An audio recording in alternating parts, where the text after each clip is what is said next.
Salut les amis, bienvenue sur la chaîne Lidou, j'espère que vous avez la forme.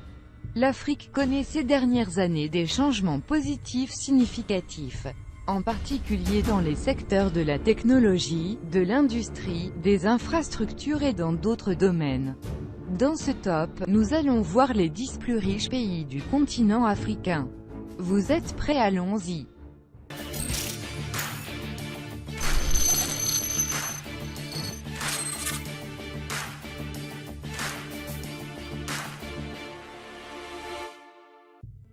Pays d'Afrique de l'Est. La Tanzanie a une population estimée à 50 millions d'habitants en 2016. Le pays a maintenu une croissance relativement stable et élevée au cours de la dernière décennie, en moyenne 6% par an. La stabilité politique reste la pierre angulaire de la forte performance économique de la Tanzanie. Dans l'ensemble, pour 2016, l'économie tanzanienne a montré une résilience au niveau de la croissance en Afrique subsaharienne. La croissance réelle du PIB pour l'année est estimée à près de 7% malgré un assouplissement de la croissance au second semestre.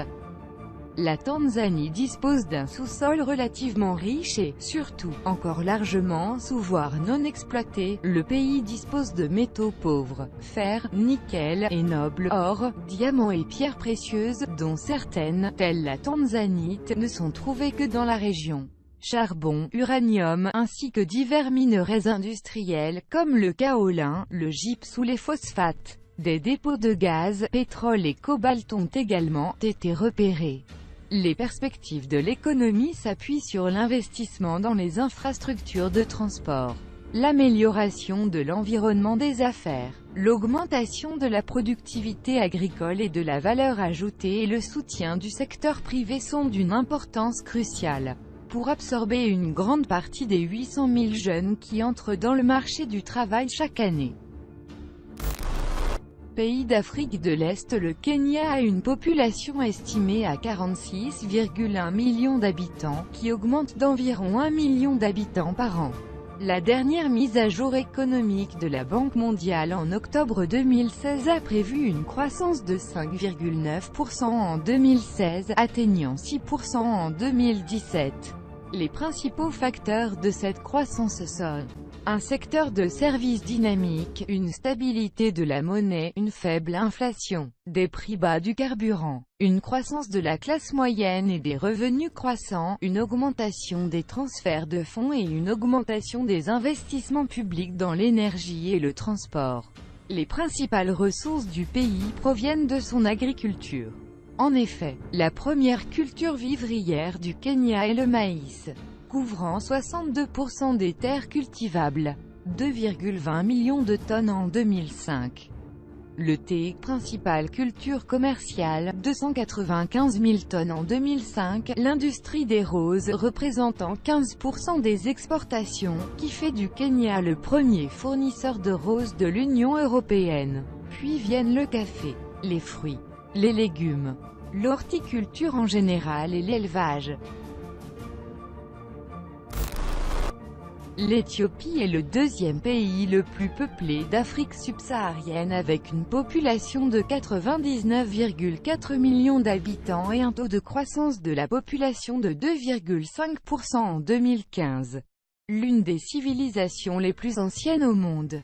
L'économie de l'Éthiopie a connu une croissance forte et large au cours de la dernière décennie, en moyenne de 10,8% par an. L'expansion des services et le secteur agricole représentent la majeure partie de cette croissance, tandis que la performance manufacturière était relativement modeste. La consommation privée et l'investissement public expliquent la croissance de la demande, ce dernier assumant un rôle de plus en plus important ces dernières années. L'agriculture est la ressource principale de l'économie éthiopienne, fournissant 85% des emplois. Le secteur contribue à environ 45% du PIB et 62% des exportations totales. Le café contribue à lui seul à 39,4% des exportations, c'est le cadeau de l'Éthiopie au reste du monde. Le pays est le producteur principal de café arabica en Afrique. Le thé présente aussi un autre potentiel de production. de traitement et d'exportation. L'économie de l'Angola est en pleine croissance. Après 4 décennies de guerre ayant réduit le pays à l'état de chaos, les exportations de pétrole au cours des 10 dernières années ont représenté en moyenne 97% des exportations angolaises. Les exportations de pétrole ont généré des revenus de 60,2 milliards de dollars pour le pays en 2014.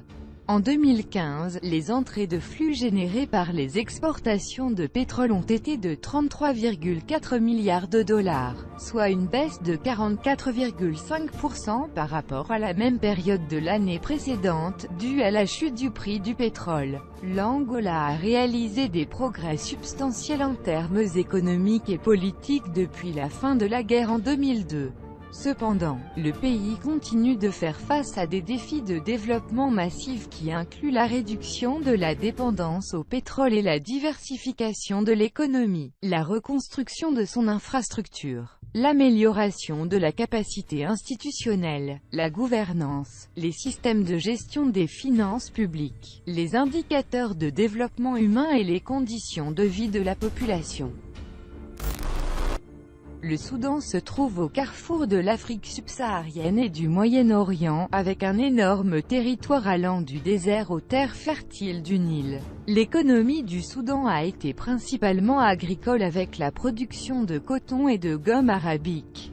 La production, et les exportations, significatives de pétrole, commencent vers la fin de 1999. L'économie du Soudan change nettement. 73% des revenus d'exportation viennent du pétrole. Cette production de pétrole a amené des investissements étrangers importants et une modernisation du pays. Le pays a été assailli par un conflit pour la plupart de son histoire indépendante et, en vertu de l'accord de paix global de 2005. Les États du Sud ont fait sécession pour former la République du Soudan du Sud en juillet 2011. La sécession du Soudan du Sud a provoqué de multiples chocs économiques.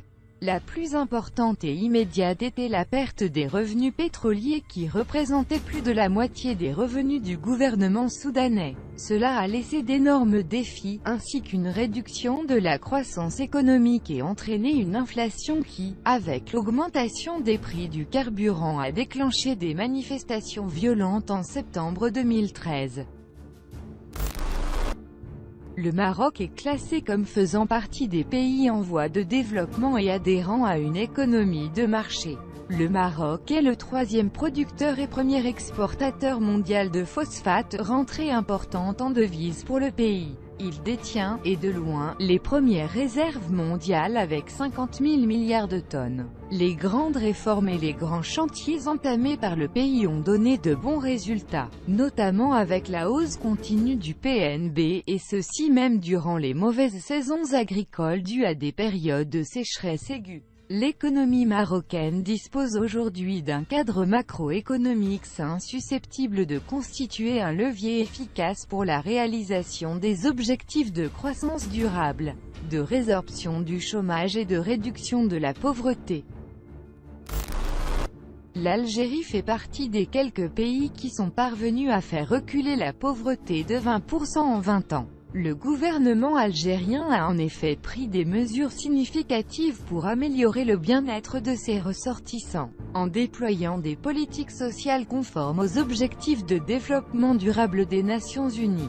Le boom pétrolier lui a par ailleurs permis d'apurer sa dette, d'investir dans des projets d'infrastructure et d'améliorer ses indicateurs de développement humain.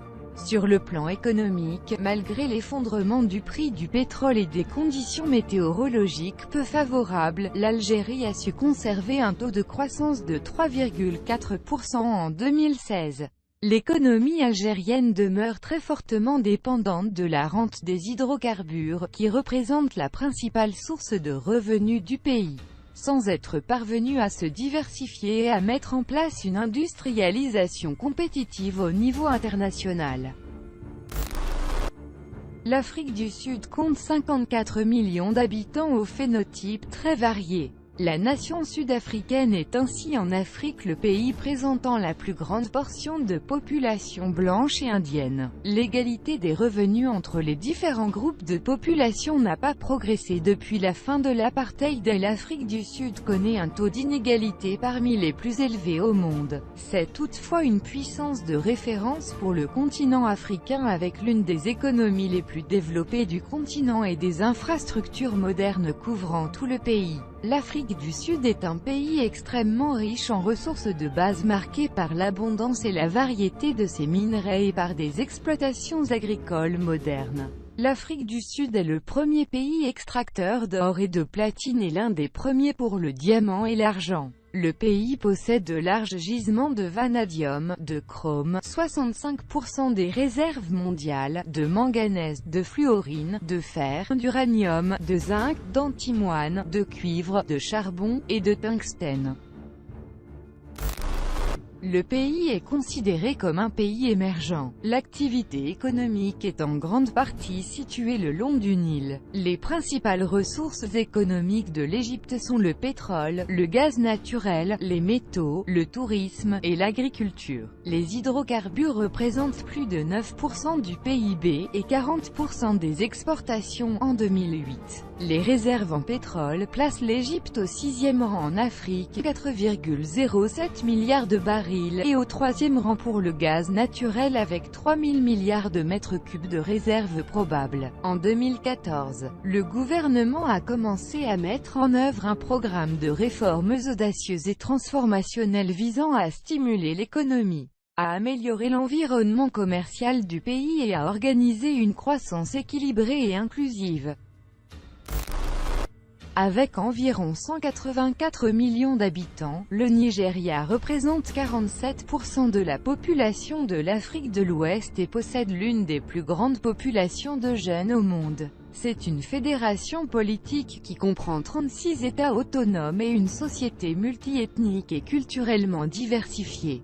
Avec une abondance de ressources naturelles, le Nigeria est le plus grand exportateur de pétrole d'Afrique et possède également les plus grandes réserves de gaz naturel sur le continent. L'économie nigériane devrait croître d'environ 1% en 2017 et 2,5% en 2018 en fonction de l'augmentation prévue de la production pétrolière, ainsi que de la mise en œuvre accélérée des projets d'investissement public et social par le gouvernement fédéral. Bien que le secteur privé soit le principal moteur de l'économie, son potentiel n'a pas été pleinement exploité, car il fait face à des défis importants. Le Nigeria doit en outre relever le défi du développement humain et de la sécurité dans le nord-est, terrain d'opération des groupes terroristes.